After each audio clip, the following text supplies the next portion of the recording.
Welcome back to another rugged review. I've just returned from a 4-week trip through the UK, and this is part 2 of our video on using the M60.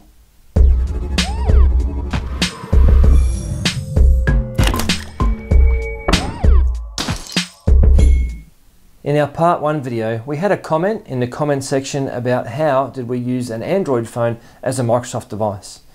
As part of my usage of this device over the last 6 weeks, let me tell you a little bit about how I've turned my Android device into a much more familiar Microsoft device for myself.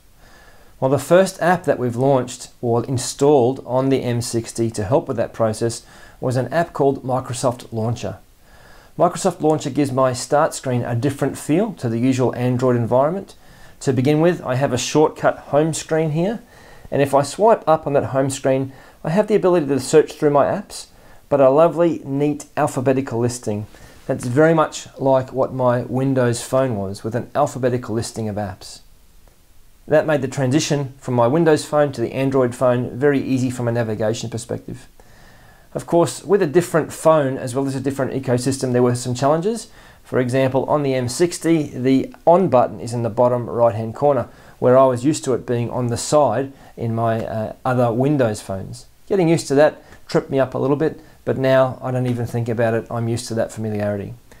As you can see on my shortcut menu, I have the key things that I use here all the time. Probably on this particular phone, other than for making phone calls, it's Outlook, OneNote, and also Skype for Business. And of course, the camera. They would be the 4 key things that I use on this device. And you can see them pinned here to my home screen. As soon as I'm into my device, I'm able to get those apps.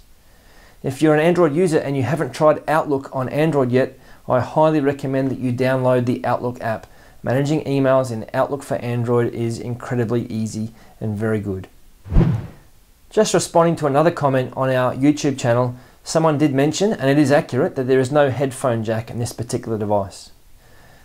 Me personally, I've got Bluetooth wireless noise cancelling headphones.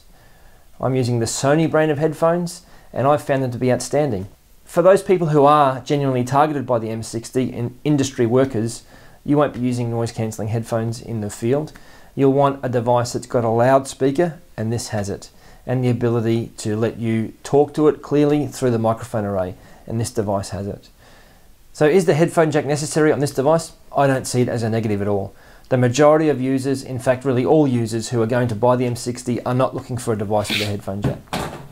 Now I know I've said this before, but the number one outstanding feature of the M60 is its incredible battery life. On my trip, I got a minimum of 2 full days of use out of this device, where it served as my full-time map, as well as my primary communication device when I was on the road, traveling between locations on our trip.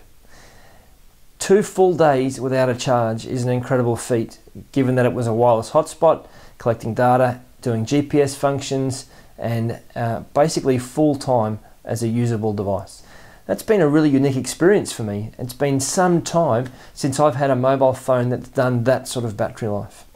The freedom that that's given me in using this device makes me feel like I want to keep this as my primary device, even though it's a little bit bulky for a traditional office worker.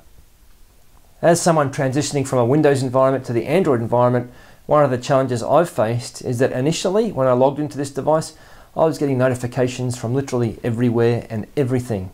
So being able to navigate through my settings and find out just how those notifications were getting through and into my notifications area and lock screen was a bit of a challenge.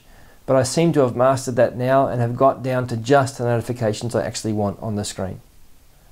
Also of note for the M60 is the camera, the forward and rear facing cameras. On my tour of the UK, I found the camera to be more than adequate, both from a video and photographic perspective. I'm sure there are better quality cameras in phones out there, but for what this is designed for, it stood the test in my usage. So I've really found the M60 as a device to use day to day really positive. I've enjoyed using it. I'm going to keep using this for a while yet. If you'd like to find out about the M60's pricing and its availability, which I can tell you is available right now for immediate delivery, click the link in the video description below. Of course, as always, if you have comments, we'd love to hear from you in our comment section below this video. Please subscribe to our YouTube channel if you've liked this rugged review. Make sure to like this particular video. We'll see you again on Rugged Reviews.